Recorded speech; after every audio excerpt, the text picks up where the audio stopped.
Hello and welcome to the Angelati studio at EMART. I'm now joined by Silvio Brkić, who is the director at CROPEX, and we were talking a little bit off air, and just to inform the rest of our narrative, can you tell us a little bit about what you're doing and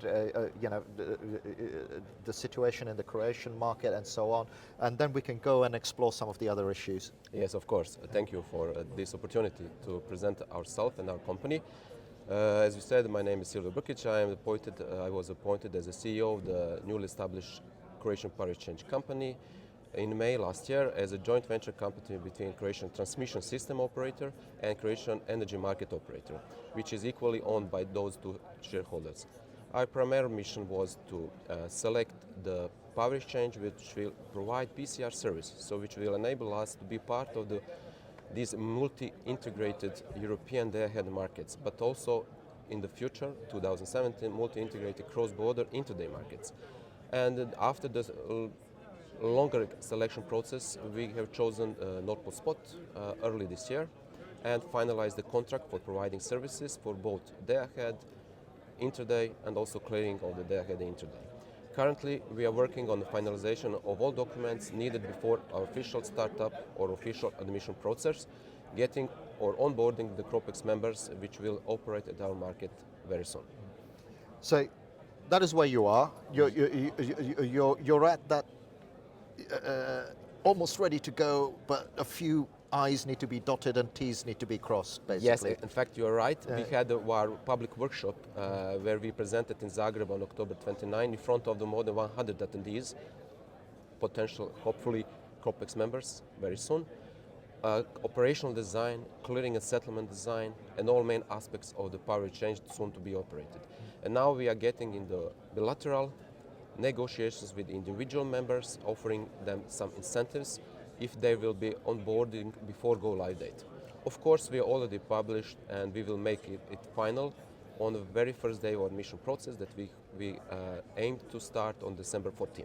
Okay. But maybe just one explanation, as you mentioned at the earlier of the interview, what is the benefit of having the spot market? I mean, it's clear by itself, but in the Croatia, we have quite, I would say, developed bilateral or OTC market, but we are still missing the reference price on the wholesale market. And that was one of the major problems in the past, because if you don't have price index, you can't be sure on the future development of the market and others, so you don't have quite well priced signals for any type of investments.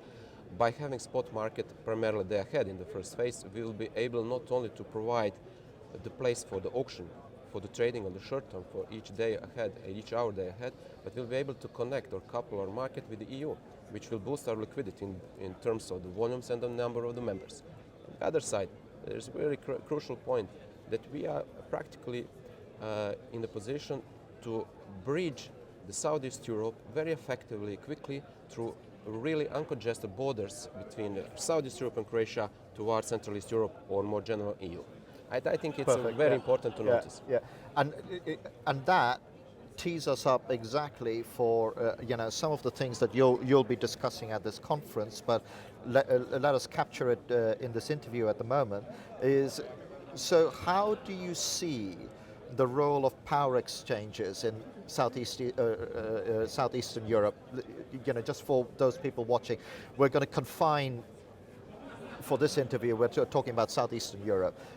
How do you see the role of power exchanges? I mean, you touched on it just there. By having these spot markets, you can start actually coupling into Western Europe and so on. But look, you're the expert. I'm going to shut up and let you talk about that. If you ask me that question, for example, 3 or 4 years ago, that would be very hard to answer. But nowadays, what we are facing is that the European Union have already defined target model for the day-ahead market couplings. We called it or PCR coupling or MRC coupling, which is practically using same calculation asset, but maybe a little bit different gate closure time and some other features. And Southeast Europe, if we are speaking about the countries who are not yet EU members, but they are on the way to become EU members on the political agenda, I think that those countries received very high level of the political support by the energy community secretariat from Vienna. And this is very important to notice. With this political backing, I think Southeast Europe countries are more encouraged to open or more liberalize the markets, to make it more transparent, to make it more liquid, and to make trading business as such better. In addition to that, with coupling perspective, which is part of acquis communautaire of the Energy Union, which will be transposed to the Southeast Europe by the governing body of Minister Council of the Energy Community, soon we will have same energy acquis in the Southeast Europe. Effectively, Southeast Europe will commit themselves to follow the agenda which we are having now in the EU. So it's this European standard that effectively, and I'm Yes. simplifying this, but everybody's going, look, the standard's there. Yes. Why reinvent the wheel? We'll Yeah. just adopt it Yeah. and go down that road. That's the main point. But in parallel, in order not to lose much time than necessary, there is a quite vivid discussion among Southeast Europe countries due to many effects. The one of them is that there are 3 new power exchanges in the Southeast Europe. Obviously, Croatia with 2 Southeast Europe borders with Serbia and Bosnia and Herzegovina, Bulgaria, and also Serbia. And we are going to operate or launch ourselves practically same time. So this is really a kind of energy revolution in the region, which brings utilities to the new fact. So I must do my job better because I have tool to be more market exposed, but at the end, this also allow me some benefits, not only risks. So the opening to the market should be deemed as a benefit for the power utilities, not any more risk. So let's push on that point a little bit because, you know, we're discussing the role of power exchanges, and you've clearly explained the structural role about, okay, right, here's what we need to do structurally with the frameworks and everything. But what is the end output? What is the role of the power exchanges within the energy sector? In particular, the question I'm asking is about the power utilities. Why are we doing this? What is it going to enable the power utilities to do? Is it more investment? Is it sort of safer energy supply? What problem are we trying to solve other than starting to trade electricity? Exchange business is transparent and reliable, and one of the main features of the exchange is that it provides management of the counterparty risk, which means that for those who are selling on the exchange stands in between sellers and the buyers, taking in full amount all risks. So the sold energy will be paid, and that's something which is essentially important. So at the end, as a short-term trader or supplier, you'll be making your job much easier than without exchange possibility. Yeah, that's the one fact. On the other side, those exchanges, if kept on a very national level, could enter into the problem without being subsidized through the grid tariffs. Okay, you can survive that, but that's not key issue. The key issue is how to integrate those exchanges to simulate a big one for traders, for the utilities, to really have strong liquidity based upon which you can then in the future make some kind of long-term hedging instruments traded on the exchange. And that's the future. And there's no need to invent a new wheel, or how they say in the Southeast Europe, invent hot water. Yeah. Just to follow what we saw in the existing markets. And is there also a need for these exchanges to support grid balancing?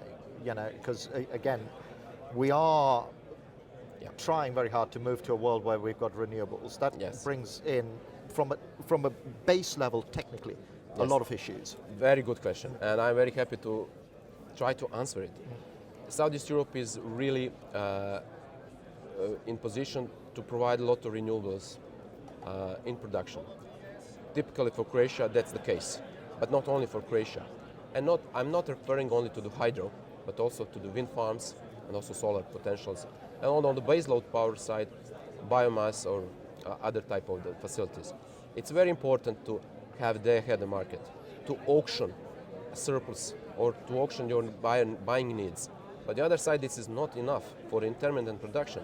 And that's the key role of the exchange, to provide intraday market when you can balance your surplus of production or additional need to buy energy.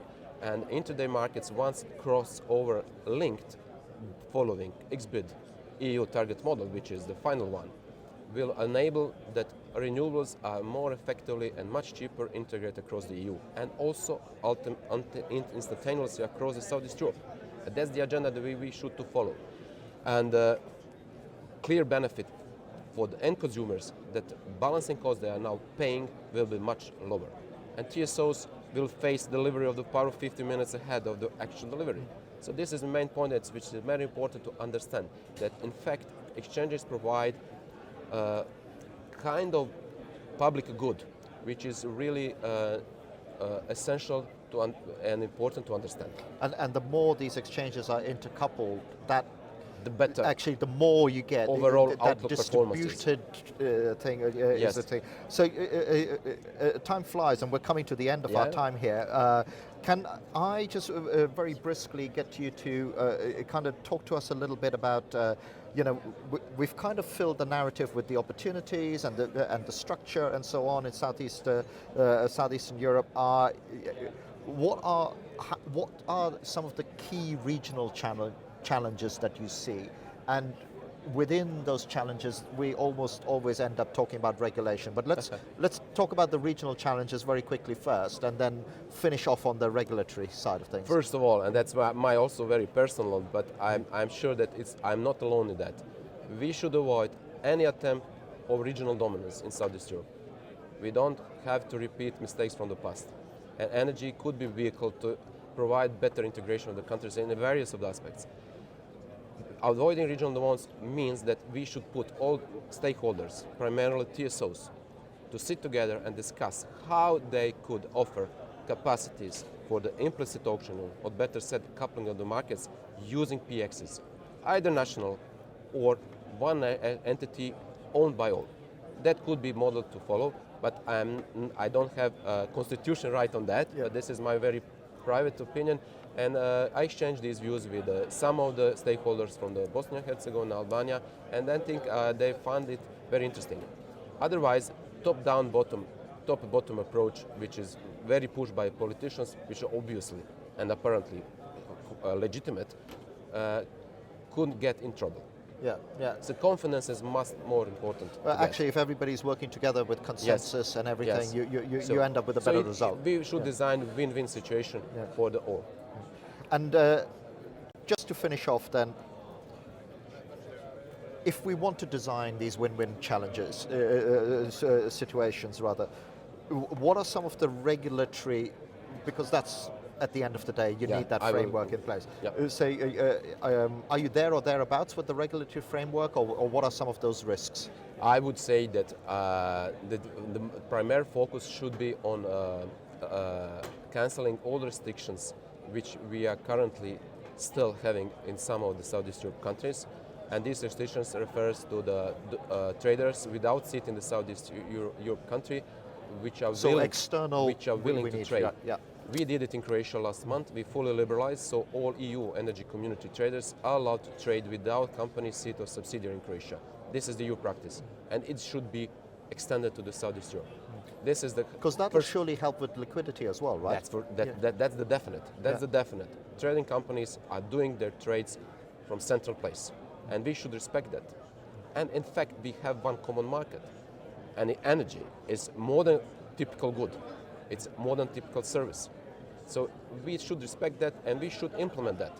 What we did in Croatia, as far as I know, also Serbia did it. It should be followed by other Southeast European countries, and we should help in that. Open always wins, right? Yes. Absolutely. And Silvio, thank you for taking the time. Unfortunately, we've come to the end of our time. I feel we could go on, but we're challenged for time, and Silvio's got other things to do. Pleasure talking to you. Thanks for taking the time, and thank you as well for watching. Thank you.